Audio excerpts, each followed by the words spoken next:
It's not every day that you find a missing piece of history while out trekking. Of course, trekking in high traffic paths will most likely not result in anything breathtaking other than the view. But what happens when you venture into the unknown?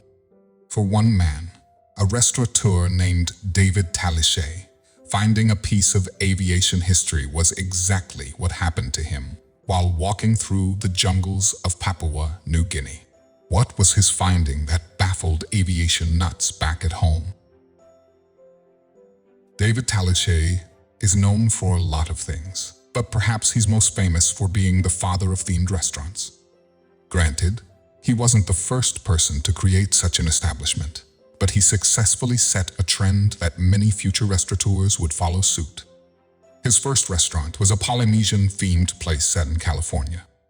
But before David entered the world of business and food service, he joined the U.S. Army Air Forces during World War II, where he was deployed to France. He co-piloted a Boeing B-17 Flying Fortress of the 350 Bombardment Squad.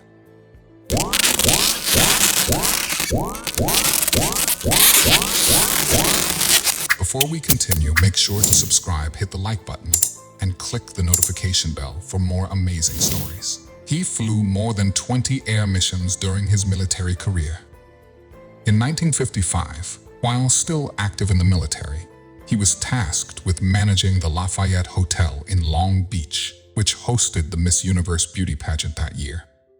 David was lucky enough to strike up a conversation with Ms. Indiana, and they officially began dating. Before long, the pair tied the knot and became David and Cecilia Tallichet. David remained active in the military up until 1957, when he was discharged. He loved taking aircrafts to the sky, and his passion for flying didn't die when his military career ended. He'd started his themed restaurant business already, but planes were always in the back of his mind. He loved the skies as much as he did his wife. Some people are content with collecting stamps, coins, or baseball cards. Not David. His passion for flying soon brought him into the world of purchasing old aircrafts. His success in business allowed him to splurge on expensive, decommissioned planes, and he even spent time building replicas of old military crafts. Many pieces in his collection were featured in films like Pearl Harbor. David was a true aviator and had a deep pool of passion for planes. He wasn't happy with just purchasing planes from sellers. He wanted to bring old, forgotten relics back to their former glory. The entrepreneur decided that he needed to travel to the locations of dilapidated airplanes, bring them back home, and restore life in them. So what did David do?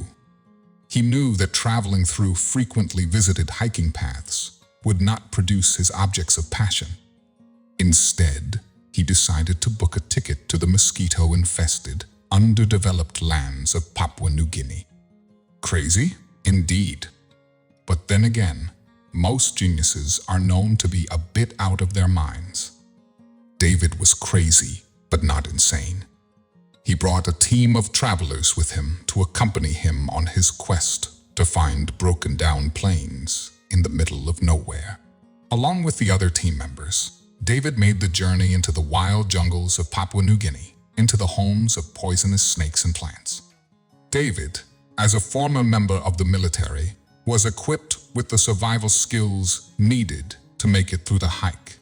But no matter how prepared you are for a trip into the jungles, there's no doubt that you'll encounter the unexpected. For David, the unexpected came in the form of an old, forgotten aviation relic. How lucky do you have to be to find a missing aircraft on your first ever trip into the wilderness? David Tallichet, level lucky. The story of this lost and found aircraft actually begins in 1942 during the peak of World War II. The war was ravaging the planet, taking out millions of people and relocating thousands more. A plan was hatched by the U.S. Army to send Captains Fred Eaton and Harry Harlow on a top-secret, dangerous mission. The 9-member team of war heroes took the craft from Australia through the enemy-ridden airs. It wasn't long before they were spotted by Japanese fighter planes in New Britain when the craft was shot. Things were looking bad for the team and their mission, and they had a very shallow pool of options to go with. The team was left with very few options to choose from, and each alternative did not give them any sense of security.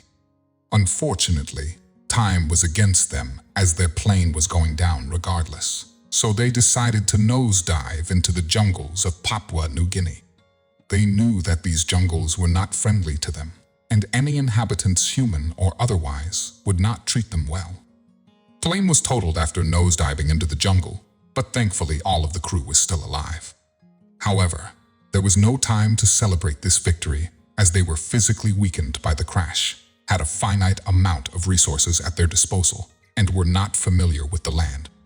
With every ounce of strength, they deserted their crashed aircraft and began the arduous trek through hostile territory.